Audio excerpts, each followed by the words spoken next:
E a Carol tá lá no estúdio de vidro de GZH, exatamente para falar com a gente. O sorriso não tá tão largo, né, Vini? Já esteve mais esse ano. Já esteve mais esse ano, já esteve saltitante esse ano. Agora lá, abana para os fãs, né? Alguém para passou os ali fãs e que pediu estão autógrafo. ali visitando a... Estão ali vai passar aqui atrás, ó. visitando a redação, né? Dando ali acenos. Ela tá Carol, com o monitor, é por isso. Qual é o sentimento, na verdade, o sentimento dessa entrada no Z4? Juventude que, pelo menos, nos deu mostras que faria um campeonato até tranquilo, se a gente considerar o orçamento ou a expectativa. Entrou nessa zona agora, Carol, nessa parte mais derradeira do campeonato. Eu quero o sentimento de torcedora do Juventude. Boa noite. Boa noite, Marco. Boa noite, guris. Boa noite a quem está assistindo a live. Eu acho que eu fiquei um pouco apavorada, mas acho que não por conta das últimas 2 derrotas que colocaram o Juventude na zona de rebaixamento. Acho que quando a gente foi vendo que a gordura criada ali no momento que o Roger era treinador do Juventude foi acabando. E aí acho que os momentos mais delicados, assim, eu até falei isso hoje na redação, que são os pontos que teriam que ter sido somados para que o Juventude estivesse numa situação melhor e os adversários estivessem numa situação pior, foram os jogos contra Criciúma e Bragantino em casa. Que eu acho que o Criciúma perdeu, o Juventude perdeu para o Criciúma em casa e empatou com o Bragantino. Se tivesse vencido esses 2 jogos, teriam sido 5 pontos a mais, estaria com 39 pontos, numa situação bem menos assustadora, né?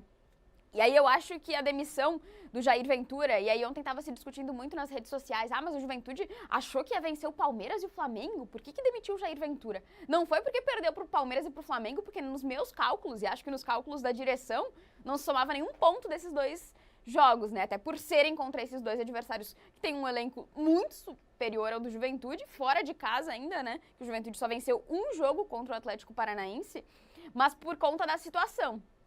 Todo mundo que tinha que perder não perdeu. E aí o Juventude acabou na zona de rebaixamento. E aí acho que essa demissão foi meio que uma válvula assim para tentar buscar uma solução para o resto da competição. Eu acho que foi tardio.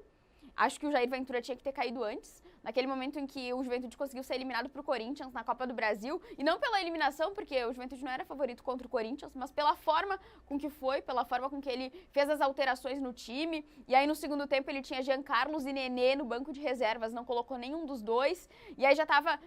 O gol do Corinthians foi no último lance, né? E na minha cabeça já tava aquela situação de, e se for pros pênaltis, quem serão os queridos que vão bater? Porque não tinha gente que chamava a responsabilidade naquele elenco para bater os pênaltis.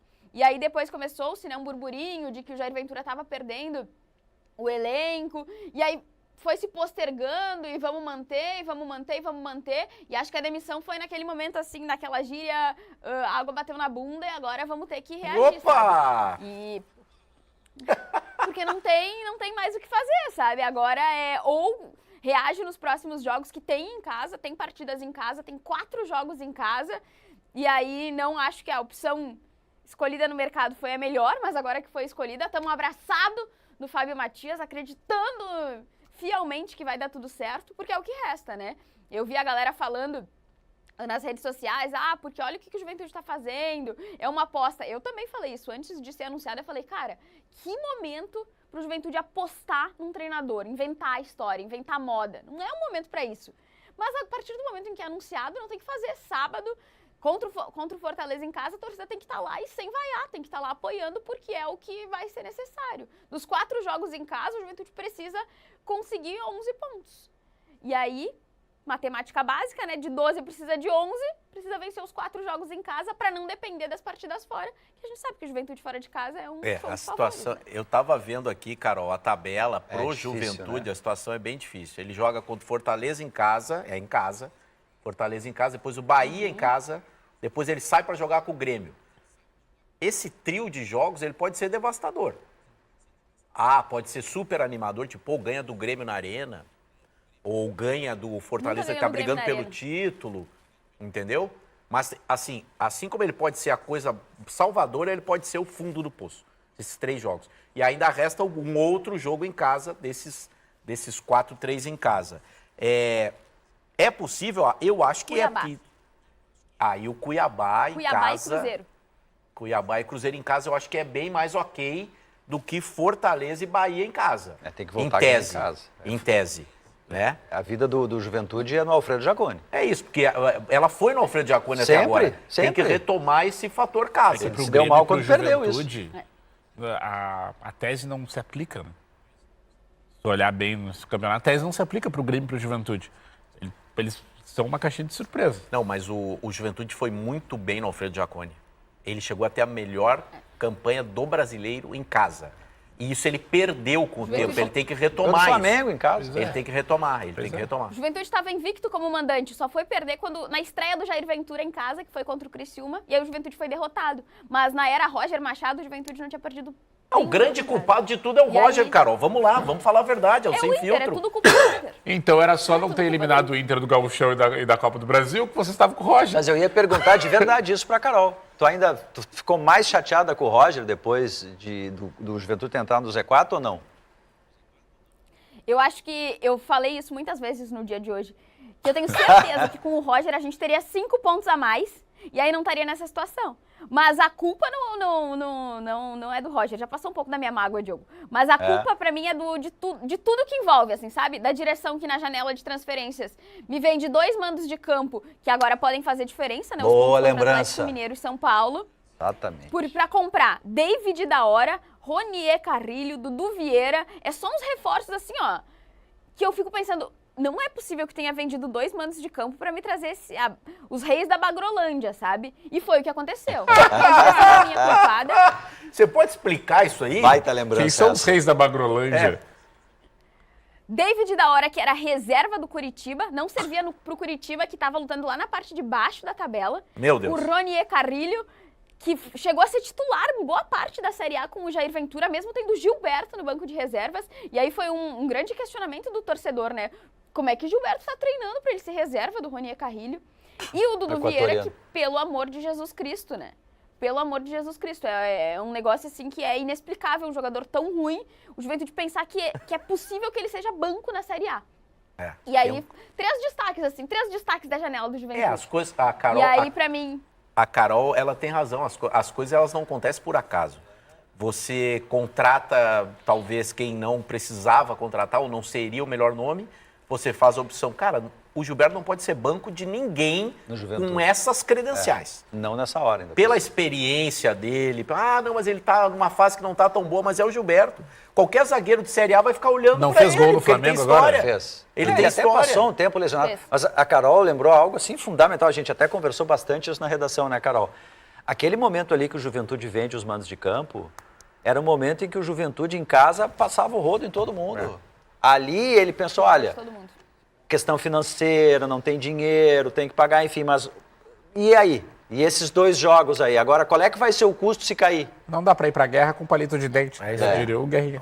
Não dá, Exatamente. é bem verdade. E o discurso era muito de Sul-Americana, né? Então, porque tinha uma gordura mesmo, né, naquele momento do campeonato. Só que, tinha uma gordura, mas assim, né, o Campeonato Brasileiro, ele não é assim tão fiel do começo ao fim. As coisas vão Traiçoeiro. oscilando. E aí, o que o acontece? Campeonato Brasileiro é muito difícil. Exatamente. Não, quando eu levantei aí- aqui, desculpa, Carol, quando eu levantei aqui, que o Marco Poutu, o dia que eu levantei para mostrar a tabela, o Juventude era o gaúcho melhor que o Inter, melhor que o classificado Grêmio. do brasileiro. Esse era o comentário. É isso. E aí, pra mim, isso é um ponto, assim. O que a direção fez de vender mando de campo e contratar mal. O Jair Ventura, pra mim, é outro ponto. Acho que ele perdeu o vestiário a partir daquele momento em que ele fez aquelas trocas e desmontou o time naquele jogo contra o Corinthians. E aí começou-se o burburinho de que ele tinha perdido o vestiário. E acho que realmente ali, se foi assim tudo, os jogadores já não acreditavam mais nele, né? Porque ele conseguiu abrir mão de uma vantagem, conseguiu abrir mão de jogar e conseguiu chamar o Corinthians.